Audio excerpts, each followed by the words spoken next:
Good evening, you're watching News Today. I'm Preeti Choudhury. As with the passing of Dr. Manmohan Singh, as India mourns the loss of a true statesman, we also celebrate the life that he lived and salute the service that he rendered to his nation, our nation. Remembering Dr. Manmohan Singh and what will be Dr. Singh's legacy is something we're going to speak of in the next 45 minutes. I'm Preeti Choudhury.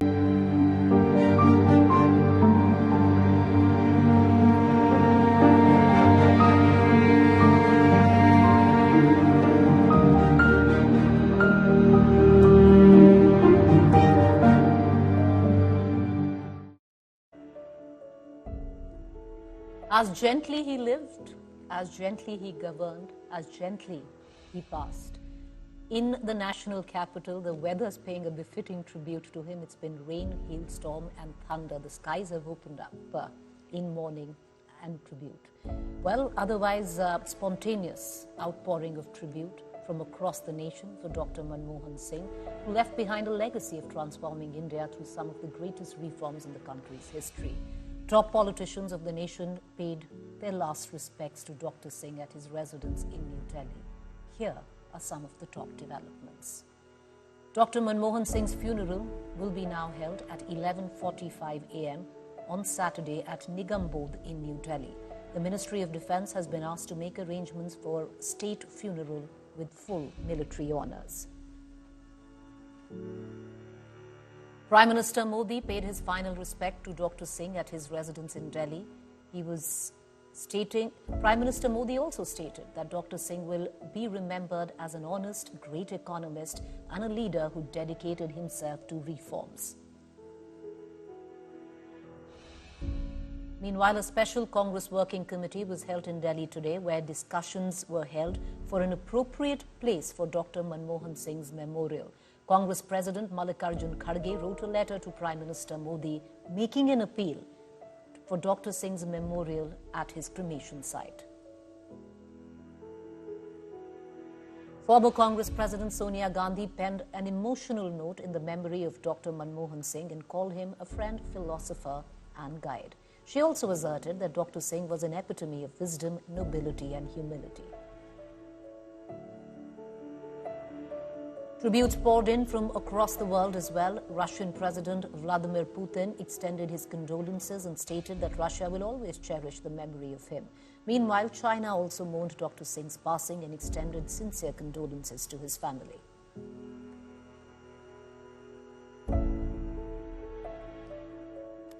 Former Prime Minister, veteran Congress leader Dr. Manmohan Singh passed away in Delhi on Thursday after a prolonged illness.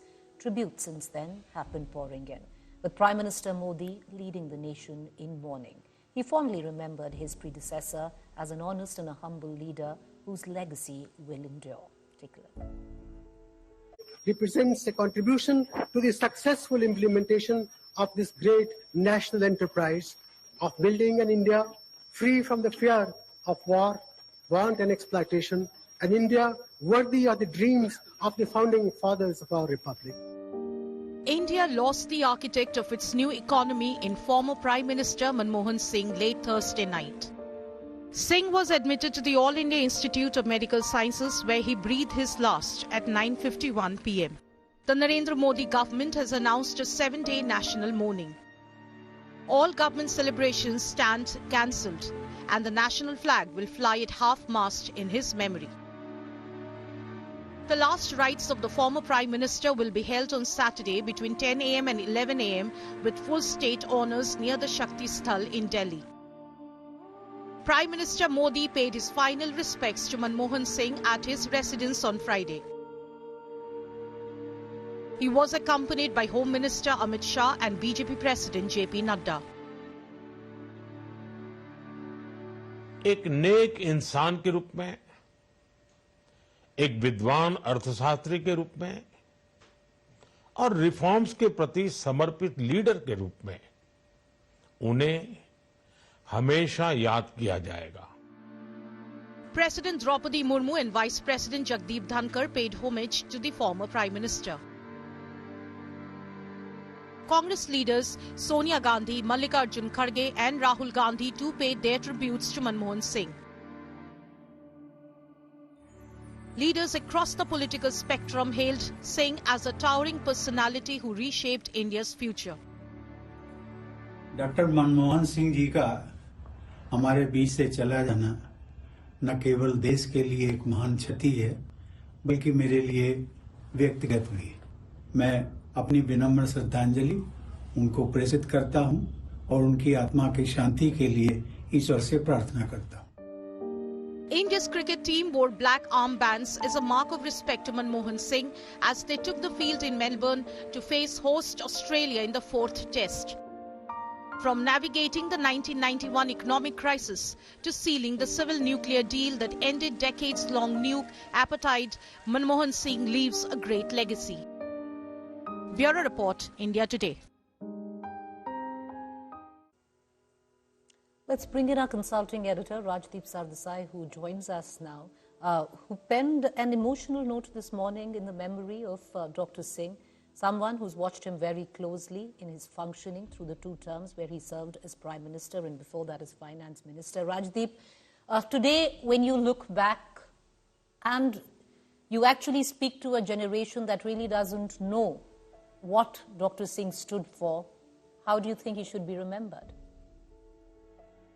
Well, let me put it this way, Preeti, that I would look at Dr. Manmohan Singh not so much as a politician, but as a person. The person in Dr. Manmohan Singh, I think, overwhelmed the politician in him. And that person was self-effacing, he was always dignified, and he symbolized a certain goodness in public life. And I saw that on more than one occasion in my interactions with him. Here was someone who had a deep commitment to nation above self. And I know that is often said as a cliche, but in Dr. Singh's case, it was true. You just have to look at his career in public life. He performed every task before him almost as a duty. And that is the way I saw him. I remember asking him every now and then questions about whether he had any regrets. And he kept telling me that in the life that I have led, I don't want to see any regrets. I only want to see it as me being just an individual who performed the roles he was given. He never aspired, in a sense, to any sense of greatness. Every time I spoke to him, he was almost camera shy. I recall when we played a TV song, Singh is King. Someone from his office rang up and said, why do you need to have this euphoric drumbeat around Dr. Singh? Please keep it low profile. I mean, think about it. In a world where there is endless, relentless self-promotion and marketing, here was someone who was actually not wanting the arc lights. And that stood out for me. I mean, even when it came to his family, here was someone who made absolutely no effort and ensured that his family was always kept out of the arc lights, never pushed them into public life in any form. In fact, made it a fetish to keep them out of the limelight. I recall, Preeti, that I was doing a show in 1999 and we were at Dr. Singh's house and it was his grandson's birthday. And we wanted to film the birthday party and he made it very clear that if that was the case, we would have to leave the house. He said, this is my private life and you will not have any part of that. So he zealously guarded his private life. And I thought that right through his political career, through all the ups and downs, he maintained a certain quiet dignity. Some saw it as a weakness, but I think it was his great strength that enabled him to handle pressure and also at times take tough decisions because there was no sense of ego or personality cult at all or arrogance that was built around his persona. So it's that persona of this quiet, dignified Indian committed to nation building that I will see through that prism, I will see Dr. Singh, Preeti. You know, Rajdeep, his last term, he got a fair amount of flack. And the day he demitted office, he held a press conference. And in that press conference, he said that he was sure that history would remember him way more kindly than contemporary media or even opposition. And that seems to have happened already because the outpouring of the spontaneous outpouring of grief, of tributes that we are seeing clearly seems to suggest that history is already kinder to him than what most were. When you look back, Rajdeep, especially, a lot of people that I've been speaking to since the morning, speak of him as this architect of reform, someone who stood steadfast in the Indo-US nuke deal, NREGA, RTI, Aadhaar, an ace technocrat, economist, but he was also a deft and a silent politician. Look, he was a politician, but not a politician in the classical sense of the term. He was not involved in the skullduggery of politics. Even whether it is the Indo-US nuclear deal, it was others who went around garnering the support of the Samajwadi Party, for example. But he was someone who astutely knew, you could argue, which way the wind was blowing. So while being close to Narasimha Rao from 1991 to 96, once Narasimha Rao lost and faded away, Dr. Singh moved into a new role. He became eventually the leader of the opposition in the Rajya Sabha, eventually Prime Minister, and aligned himself very firmly with Sonia Gandhi and the Gandhi family. So here was someone who knew, perhaps you could argue, having practiced the corridors, having worked through the corridors of power as a bureaucrat as well, which way the wind blew. But he was not involved in the lies, the deceit, which is all part of politics. He actually abhorred it. I remember doing an interview with him again in 1999 where he says that explicitly. He admits that he was not cut out for that kind of politics. It didn't mean he was not a politician, but he was a politician of a very different kind. He saw himself primarily as someone involved in public service. I think that's the role he saw himself, whether he was Reserve Bank of India governor, chief economic advisor, finance minister, and indeed Prime Minister. And I think through all of it, the reason why I felt emotional today was, look, for my generation, Dr. Manmohan Singh and the team around him, and I emphasize the team around him, enabled us to dare to dream. He gave us opportunities. If you and I are on a private news TV channel today, it's because that explosion took place post 1991, as did so many opportunities. And remember, he was a meritocrat. He came through academic scholarship, came from a poor family. He tells me this emotional story a few years ago of what partition meant to him, the sense of loss, of losing his home in a way in Pakistan and coming to India. But he never ever spoke about it in public. It was private to him.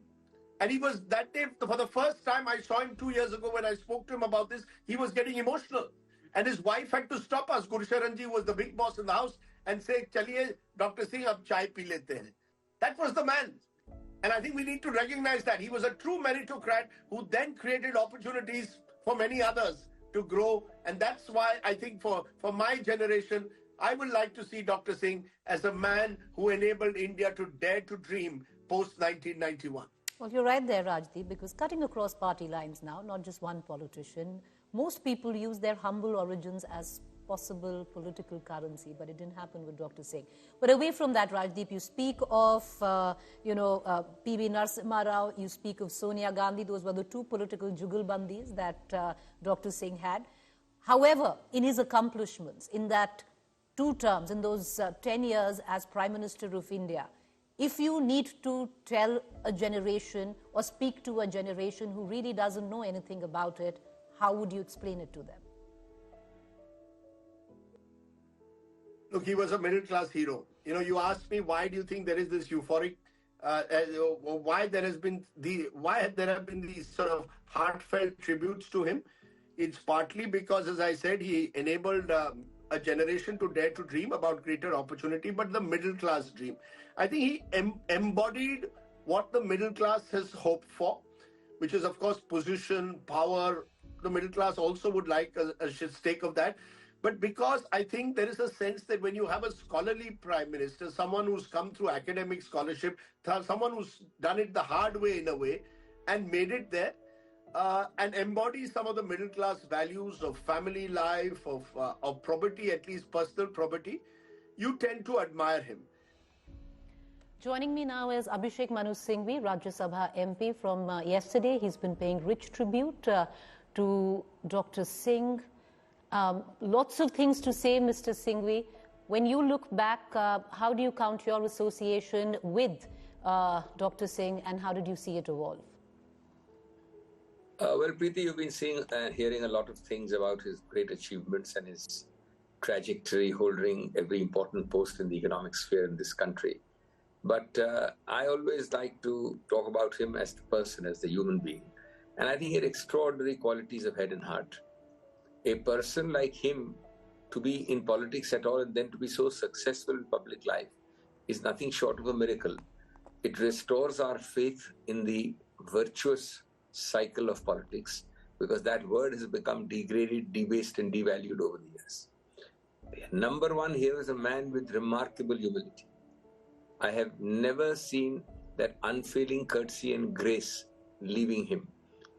Anybody of any rank coming, whatever post he was holding from Prime Minister downwards, he would get up and greet. He would unfailingly telephone back to thank me when I gave inputs or drafts for his speech. He didn't need to do so, nor did I expect it. But the point is, here was the man, basic quality. Then simplicity in anything and everything. No airs, no pretenses. His wife is very interested in music and would come occasionally, not more than occasionally, for my wife's music concerts, Ghazal and Sufi. And he actually came along with her once, without any airs, as a sitting Prime Minister. We were flabbergasted. And, you saw what you got and you got what you saw. He changed programs to condole my father's death and came to my son's weddings. It's a personal touch and very quiet, very unostentatious. Above all, Preeti, I believe that he changed the definition and the entire Shelley of politics.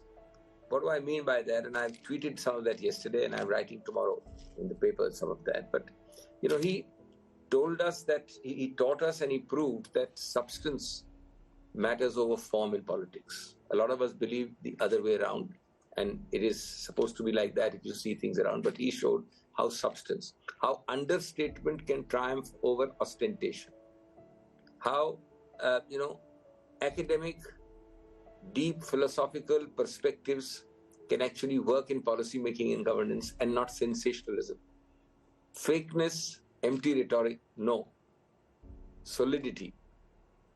So I think these are very new definitions of politics. And I mean, the very fact that a person like him could conquer his unelectability, not play to the populist galleries and yet do good for the nation, is a remarkable achievement. And public life and politics has gone so far down that the very word has got all kinds of connotations of debasement. But here was a man who typified the best virtues of it. So I have great admiration for it. Mr. Singh, I'll take off from what you said, because you seem to be making a very clear distinction of what was his public persona as well as his personal persona. And you seem to have known both very closely. What do you make of either? Okay, I've described a lot of his private or individual persona as a human being. I've given you 4 or 5 specific examples. But let's spend a couple of minutes on his public persona. It is again a fundamental mistake, as is superficially said by everybody, that here was a puppet prime minister. Here was a man who just did the bidding. As a matter of fact, proper research will bear out that wherever Dr. Manmohan Singh had conviction and wanted his way, be it in appointments, be it in political or service appointments, be it in policy decisions, and be it in specific examples like the nuclear 123B. Whenever he decided, he got his way much more than anybody else did. And the equal subject of research is this remarkable, fantastic jugalband between him and Sonia ji. I think he got his way because of this great accommodative understanding, this instinctive understanding. And she was extremely deferential to him and his post, and never let it be seeming that, she would ride roughshod. In fact, some of us used to joke with her that she could afford to be a dictator, but she was excessively democratic. Excessively, though she did not need to be. So these are very common misconceptions which are there in the public fold. When he wanted to do something and he took it on, then he would not bother. He would stand by that fact. If he believed, even if he wrongly believed, that this is the good of India, he would not easily give it. So he's not that kind of a person either. In nuclear 123, let me tell you, we all know about the incident with the left parties. Yes, we all know about 2008. Yes. we also know how he stood firm against certain elements within the own Congress party itself, because not everybody was on board on that. But he also micromanaged. That's one part of the problem. He also micromanaged. He cut across party, internal politics and insisted that I open the debate both times the matter came to the Rajya Sabha. He sent Mr. Shiv Shankar Menon, a rising star of the Foreign Service, to brief me fully on the 1, 2, 3. Only because it was close to his heart, but not irrationally, because he felt it was good for India. But, on the contrary, because since the morning, most people have come out and spoken in depth about, how he was the architect of Indian reform, be it, how he stood steadfast in the nuclear deal with the United States of America, be it RTI, be it NREGA. But Mr. Singhvi, with what you also say and with what some of us tell us, he was also of what we don't quite give him credit for, an astute politician, be it that moment which you touched on in the left parties in 2008, building consensus with the Samajwadi Party, getting their support, getting Mulayam Singh to support the candidature of Pranab Mukherjee. All of that takes deft political handling. Of course. Of course. Yesterday somebody has written, and it's quite correct. If you want to do your agendas and implement what you think is right, it's no point preaching. It's no point lamenting. You have to be in a position to do it. So you need to hasten slowly. You need to take the political class along with you. He was the consensus man par excellence, but not consensus in that cheap manner in which you hear about in politics today. He actually built on consensus. He waited for consensus. He created consensus. He created a climate and ecosystem where things would work and then pushed what he wanted through. And that is the way he did the reform. Do you think Narasimha Rao or Dr. Manmohan Singh as his finance minister could have done it by going to you and saying, look, Preeti, shut your face, shut your mouth. I'm implementing this, to hell with you. There was a lot of opposition. If you read the books of that time in 1991, a lot of the proposals seemed heretical. There is an incident recounted yesterday by N.K. Singh about how Shankaranji said that no, these are the temples of democracy built, we can't dismantle them. So he worked on it slowly, and then maybe 90% he got his way, 80% he got his way, 20% he did not. And, to do something good, you have to be alive and kicking. It's no point being a martyr and a corpse and not being able to do anything you like. So I think, but he did everything with great dignity. He did everything with great, gentleness. I think that's one word which everyone speaks of. Yeah. Mr. Singhvi, one final question, sir, before we let you go, and that is, do you remember or can you recount any of his challenging moments that he had while in office, number one? And there's a whole generation that doesn't quite know who Dr. Singh stood for and what he stood for. What would you like to say on that? He was a man who stood steadfast on principles. I don't think an improper, much less an illegal thought ever even crossed his mind. I was extremely sorry shortly after he demitted office to be sitting in his drawing room and in the context of a FIR or a criminal proceeding which had progressed with him as one of the co-accused in the so-called coal scam only because he held additionally the coal portfolio when he was Prime Minister. He was a man who had never done anything wrong, leave aside illegal. But our legal system is such that you club people. And his only question to me was, I never even dreamt of anything wrong. When will I get rid of this? Because he's an extremely honorable person. Of course, death exonerates you in a different way in criminal proceedings. But the problem is that he was a man who was very genuine on these. Number two, he never let any member of his family in any remotest manner exploit anything in his public life. We know that. I know a lot of specific incidents which I can tell you, but nowhere. Not the glamour, not the glare of spotlights, not the media. Number three, he believed that you cannot implement what you want to unless you try and carry people with you. But you will never carry people with you with subterfuge or deceiving them. For example, in the case of the left, he tried a lot. They did not agree. So he said that, look, if it doesn't agree, then we have no option but to go ahead and you take your decision. So, I mean, what wrong did he do in that? That's the way it works. But let me tell you, behind all this, was the unfailing support and deference and the complete unwavering faith and belief in him by Sonia Gandhi. And she showed it in small things. Tomorrow you'll see an article by me where I've recounted the incident in Right. Ashoka Hotel. We were having a dinner and, we kind of left and I was leaving with her. When she suddenly stopped midway in the corridor and turned around and said, please check if Dr. Manmohan Singh has left. Because nobody had realized that he was there at the other end of the room. And then when we realized he was there, she waited and waited and waited and told the staff not to go and hurry him up. And when he put his foot down, or he said, I really believe in this, this must happen, she actually gave in much more than perhaps he would give in. This is the point which is different from my perspective and the common misconceptions you have. Well, So this Jugal Band is also something very special, I think. I appreciate you taking the time out and joining us and giving us these anecdotes. Clearly, you did share a special relationship with him. And Dr. Singh, in his last press conference in 2014, when he demitted office, did say that history would be kinder to him than contemporary media or even the opposition. By the outpouring and the spontaneous outpouring of grief, of condolences, of tributes, he clearly has made his point. History is already kind to him. Thank you, sir. Appreciate it. All right, joining me now is Mr. Ashwini Kumar, former Union Minister. He served in the cabinet of Dr. Singh. Appreciate, sir, you taking the time out and joining us this evening. My condolences. You worked very closely. He was your colleague. My first question, you served in Mr. Singh's cabinet as Minister for Law and Justice. How would you personally remember him? And how would you like the world to remember Mr. Singh? I think the world remembers him in two ways. One, as an outstanding human being, known for his compassion, his humility, his dignity, and his poise, which is something which we sorely miss in today's politics and in today's politics.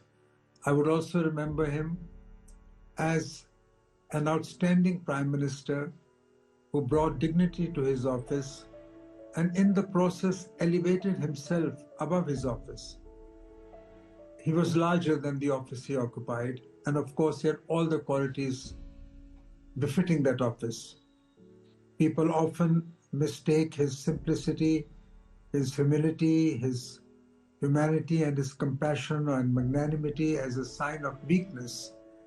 They couldn't be more mistaken. Dr. Manmohan Singh had a steely resolve which was demonstrated beyond an iota of doubt when he staked his high office to secure for India the Indo-US civil nuclear deal, which he thought was absolutely imperative if India were to reach its goal of developed nation in the 21st century. Mr. Kumar, there was this stoic, silent public persona that dignified Dr. Singh, and then there has to be a personal persona. You've been acquainted with both. How would you define either? You see, as I said, the personal persona was one of a very compassionate, thoughtful, considerate human being who was always mindful of the sensitivities of others. I once asked him to discipline some of his ministerial colleagues who were known for making not very pleasant statements about their own government. And he said to me that I do not have any intention of being a headmaster to them. They are mature enough and I don't want to come down on them with a heavy hand because that will hurt them. And sooner or later they would realize what they ought to do. That was Dr. Manmohan Singh. He refused to wield the stick even with his own ministerial colleagues. Now, some have pointed this out as a failing, as an act of weakness. Not necessarily so. He was just too sensitive, too good and too kind a person to be stiff or to be stern with people. That was just him.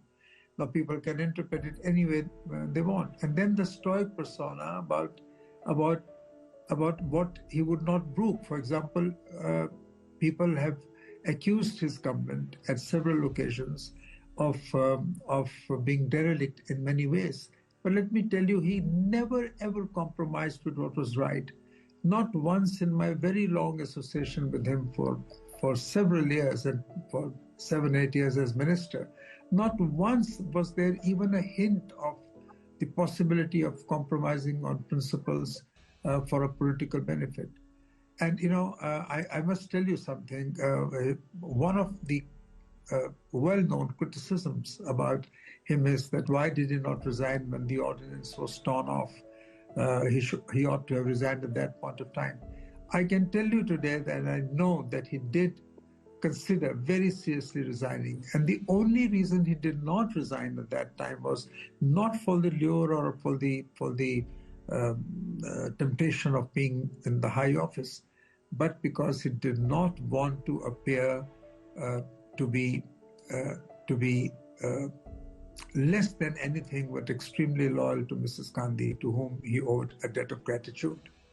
And that I can either be treated as a weakness or it can be treated as a sign of character of a man who prized loyalty, who valued loyalty, who knew the meaning of gratitude. So it all depends upon who is evaluating him. But on the whole, both as the Prime Minister of the country and as an individual, I feel privileged to have been afforded the opportunity of working at his feet. He was an outstanding statesman, the likes of which you get once in a while. India was extremely lucky in having Dr. Manmohan Singh as their Prime Minister. I sincerely hope this government will confer the Bharat Ratna on Dr. Manmohan Singh. Mr. Kumar, you're not the first leader to ask for a Bharat Ratna. It's coming in actually from quarters of which are not just the Congress party. But your anecdotes have been quite revealing.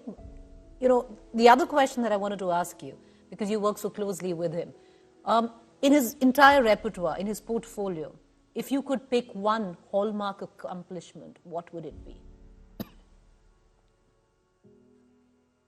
Well, I think I would always want to remember him as one of the finest human beings, contact with whom elevated the person who was meeting him.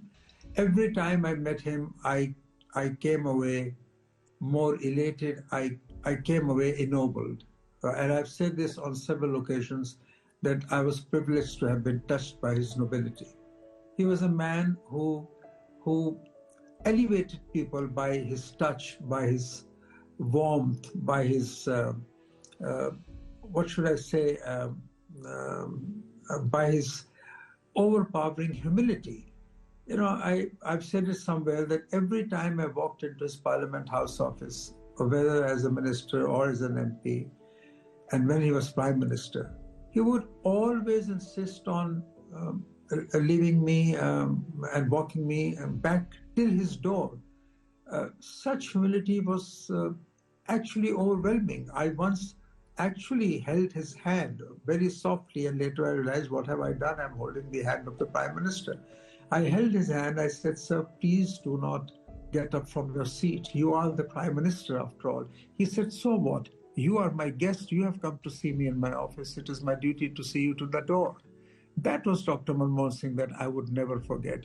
And at very difficult moments in my life, in my political life, in my personal life, it was he who instantly knew what was required and reached out, and with his words of comfort and consolation, gave me new life at difficult moments of my life, which I can never forget. Mr. Kumar, public memory is short, unfortunately, and there is also a generation that doesn't really quite know the contributions or the trials of the government of Mr. Singh. How would you like them to be told the story of Dr. Manmohan Singh?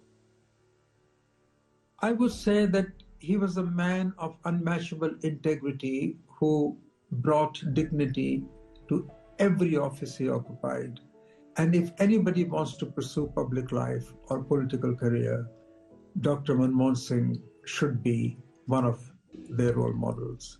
That is what my advice will be to the generations to come. Mr. Kumar, because you worked so closely with him, would you be able to recount for us one of his most challenging moments in office? His most challenging moment was when his government was, I would say, unjustly accused of corruption. Those were his very difficult moments. Those were his trying moments. And he was deeply hurt, although his stoic appearance would show that he was not unduly concerned. He was, because he said once that his entire asset of his life has been his personal integrity, and now people are drawing fingers at that as well. But I must say that even his worst detractors never ever accused him personally of wrongdoing. And that is why you see that he has received accolades, respects across the political spectrum in the country. And sometimes politicians do something that they must, and in terms of the compulsions of politics. But the fact remains that his worst enemy has always acknowledged his personal rectitude and integrity of the highest order. And that is what you need today. His humility, his integrity, his compassion, his warmth, his friendship, his magnanimity, the generosity of heart that actually go to define people. If anyone had all of these in great measure, it was Dr. Manmohan Singh. Mr. Kumar, you speak so warmly and fondly of Dr. Singh. Our condolences to you and his family. And, it's the entire country that's mourning Dr. Singh today. Thank you for taking the time out and joining us this evening. All right, I want to cut across right now to Dr. Karan Singh. Dr. Karan Singh himself, a cabinet minister under Dr. Manmohan Singh, and also friends for 70 years. Dr. Karan Singh, thank you, sir, for taking the time out and joining us this evening to pay tribute to your friend, your colleague, association with Dr. Manmohan Singh. Goes back, if I'm not wrong, 70 years. How do you remember him as a politician, a friend, a prime minister who you reported to, a reformist? Well, let me say that my memories of Dr. Singh go back 70 years. You'll be surprised. We were both very young men, and I visited the Hoshiarpur College, where he was a student, and gave him all the medals that were due to the topper. He was a topper in whatever he did.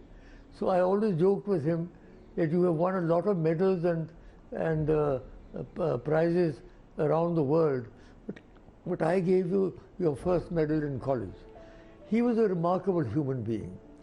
In losing him, we've lost a man who was unique in the sense that after a brilliant academic career and spending almost his entire life in economics and economic development, he came into the political life and became Prime Minister for 10 years. It's an extraordinary thing.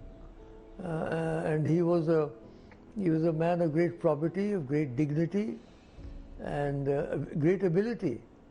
And he is looked upon as the father of the economic reforms that put India on the path to growth. Because before that we were stuck with the old formulations about politics and about how we should run the country. But under P.V. Narasimha Rao's governance, Dr. Manmohan Singh as finance minister made the crucial decisions that were needed to open up the economy so that it doesn't become just a closed monopolistic economy. Opened it up, and we are still going on that path. The process of developing Indian economy is not over, but it was begun at that time, and we can never forget the role that Dr. Manmohan Singh played. He was a man of few words, but very dignified. I never saw him lose his temper at all. I sat almost 10 years when he was in Parliament, when he was Prime Minister. He was always very calm and very serene. Even when he was attacked by the opposition, he never responded in kind. So that is what I would say. We've lost a unique personality in India. You know, Dr. Singh, along with just being his cabinet colleague and serving under him as Prime Minister, you also were a very dear friend, and if I'm not wrong, you're just about the same age as Dr. Singh. Do you have any personal anecdotes that you can recall for us this evening? A personal anecdote was simply that whenever I used to go and have tea with him, he used to have some delicious snacks, which Sardarji ji made, by the way. By the way, Sardarji ji played a very important role in his life, his wife. And we were always joking about what snacks we should eat and what we shouldn't eat, what we were allowed to eat and what we were not allowed to eat. So he said, "Tusi ithe kha lo, jera khana koi nahi dikh raha." You can eat what you like here, nobody's going to talk of you. He was like that. He was personally very, very friendly. And he was just, I was born in 1931, he was born in 1932. Just 1 year younger than me. But he was very wise and he was a fine man. I was honored to have known him. And I will honor his memory. So, what's your message that you want to send out to many who don't really know him, some of them very young? Do you want them to remember him as a great economist, a great human being, a patriot? I remember him as a great economist, a great patriot, and a great man, a great human being, which is becoming rarer and rarer. Dr. Singh, can you recall your last meeting with your friend? I went to have tea with him about 6 months ago. I used to go fairly regularly and have tea with him. But then when I realized it was getting more difficult for him to have tea and to hold the cup and all, then I stopped going. But 6 months ago I met him last. Dr. Karun, I'm sorry for your loss as a friend. And like I said, India mourns the loss of a great leader. Thank you for taking the time out this evening and joining us. Joining me now is Meera Shankar, former diplomat. Ms. Shankar, thank you for joining us this evening. You served as India's ambassador to the United States, and if I'm not wrong, between 2009 to 2011, you saw very closely the workings of the second tenure of Dr. Singh. How would you describe Dr. Singh's approach to foreign policy? Look, Dr. Singh had as his primary objective the economic, social, and technological development of India. And he saw foreign policy as very much a part of the whole panoply of instruments and policies that could help to subserve this purpose. So his focus was on building good relations with all the great powers. We saw with the US that he entirely changed the paradigm of the relationship with the India-US nuclear deal. Even though this did not lead to much cooperation between India and the US in the civil nuclear field, it did open the way for India to import natural uranium for its civil nuclear power plants, and also to import components and certain equipment for its civil nuclear power plants, should it so choose.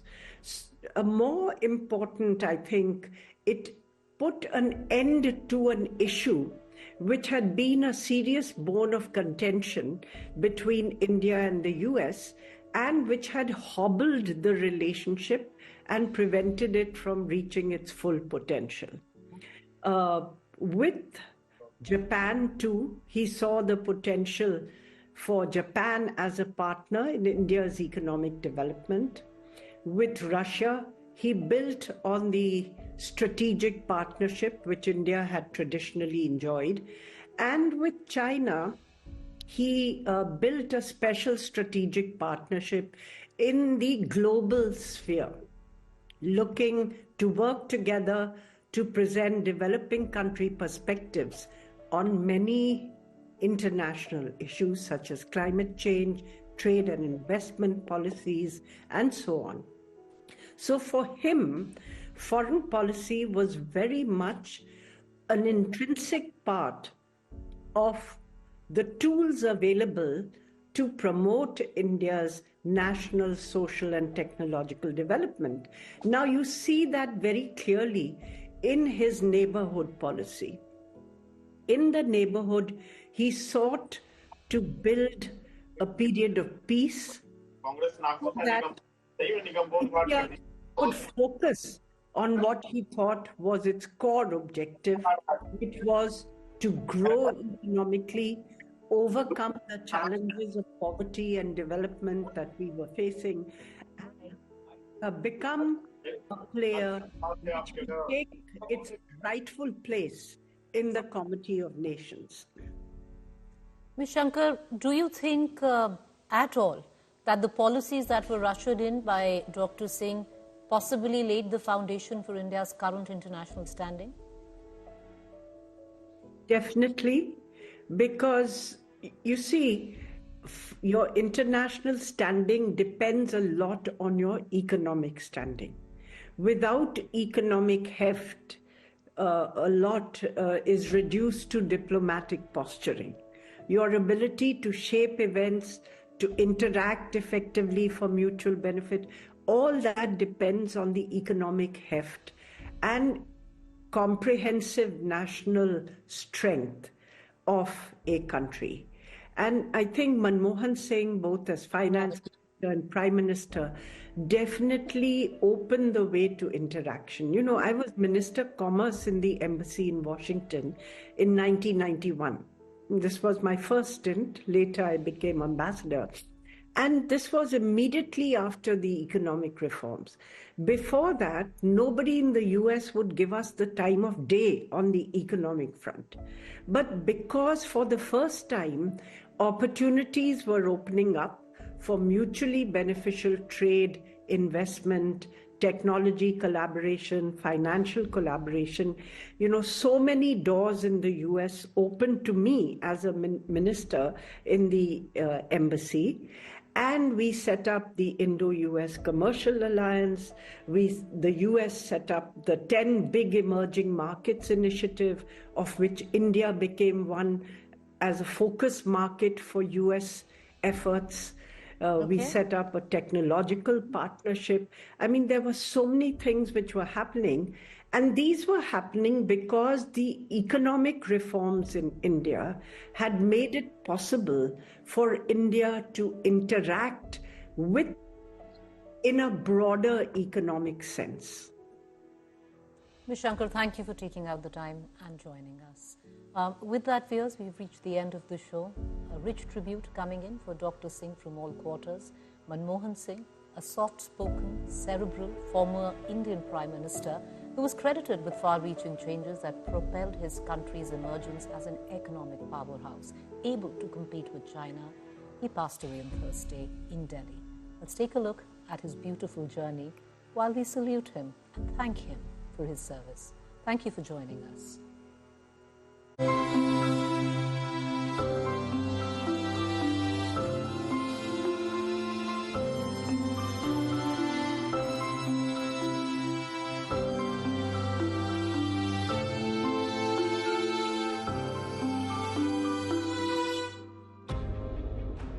Manmohan Singh is often described as the accidental Prime Minister. In 2004, when the Congress emerged the largest party in a general election that many considered would be a stroll in the park for Atal Bihari Vajpayee, Prime Ministership was the last thing on Manmohan Singh's mind. Everyone expected Sonia Gandhi to take the reins.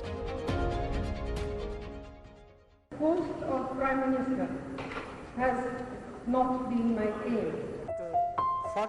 The baton went to the soft-spoken Sardar.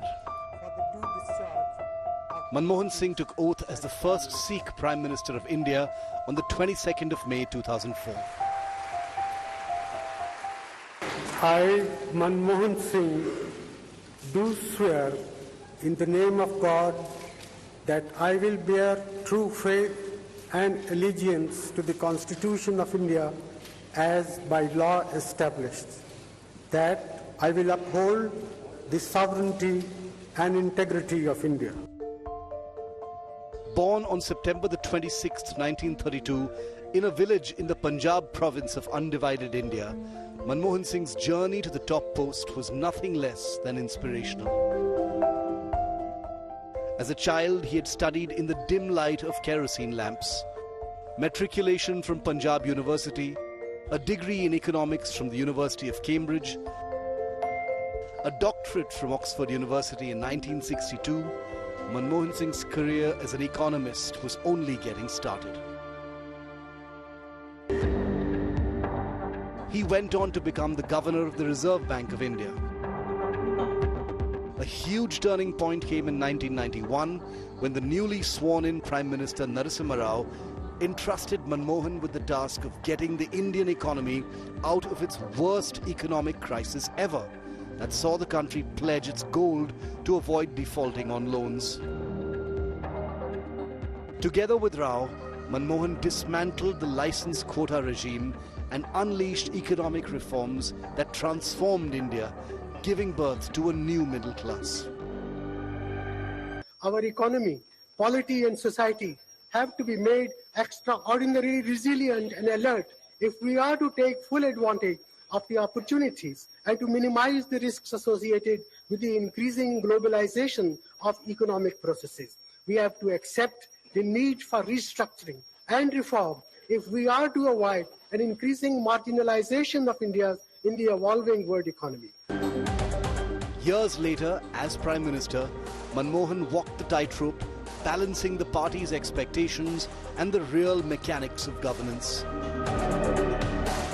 In 2005, the UPA government passed the landmark Mahatma Gandhi National Rural Employment Guarantee Act that provided assured jobs for 100 days a year per household. NREGA, which was called a white elephant, turned out to be a savior in times of rural distress. The same year, the UPA government passed the Right to Information Act, which empowered citizens. When the world slid into slowdown in 2008, in what came to be known as the Great Recession, Manmohan steered the economy to safety with deft financial management. His handling of the crisis came in for praise from then-American President Barack Obama. The man who was seen as a dove showed spunk and nerves of steel when he finalized the civil nuclear deal with the United States. Overruling opposition by the left and going against the advice of his own party leaders. The deal ended over 3 decades of nuclear apartheid. For 34 years, India has suffered from a nuclear apartheid. We have not been able to trade in nuclear material, nuclear reactors, nuclear raw materials. And when this restrictive regime ends, I think a great deal of credit will go to President Bush. And for this, I am very grateful to you, Mr. President. Manmohan survived a crucial trust vote that followed. His first term also saw the 26/11 Mumbai terror attack that shook the entire world. Manmohan's restraint in not launching an attack on Pakistan earned him global admiration, but met with disapproval at home. In 2009, Manmohan Singh led the UPA to a comfortable victory, becoming only the second Prime Minister after Jawaharlal Nehru to get a second term on completion of a full 5-year tenure. The headlines screamed, "Singh is King," as he took oath once again as Prime Minister. He started with 2 key measures, the right to education and Aadhaar, a social security database that later became the backbone of direct benefit transfer under his successor Narendra Modi. In his second innings, he also passed the National Food Security Act that provides subsidized grains to 75% of the rural population and 50% of the urban population. Manmohan's second term was marred by corruption charges, fueled by 2 CAG reports, one on 2G spectrum allocation and another on coal block allocations. The anti-corruption protests and a listless Congress meant the party lost the 2014 election, to the Narendra Modi-led BJP. After losing power, Manmohan Singh withdrew from public life largely, but still made his voice heard when it was needed. In all these measures convinced me that the way the scheme has been implemented, it's a monumental management failure, and in fact, it is a case of organized loot and legalized plunder of the government.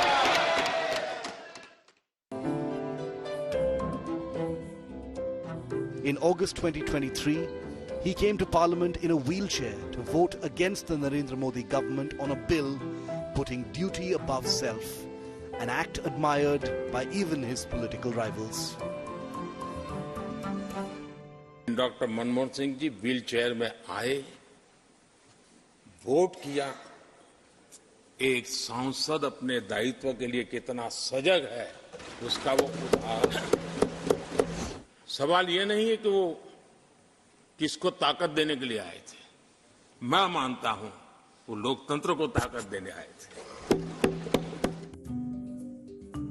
Many might say Manmohan Singh stepped out of the highest office unsung and under a heavy cloud of criticism. But he himself was convinced history would judge him kindly. I honestly believe that history will be kinder to me than the contemporary media or for that matter the opposition parties in Parliament. Bureau Report, India Today.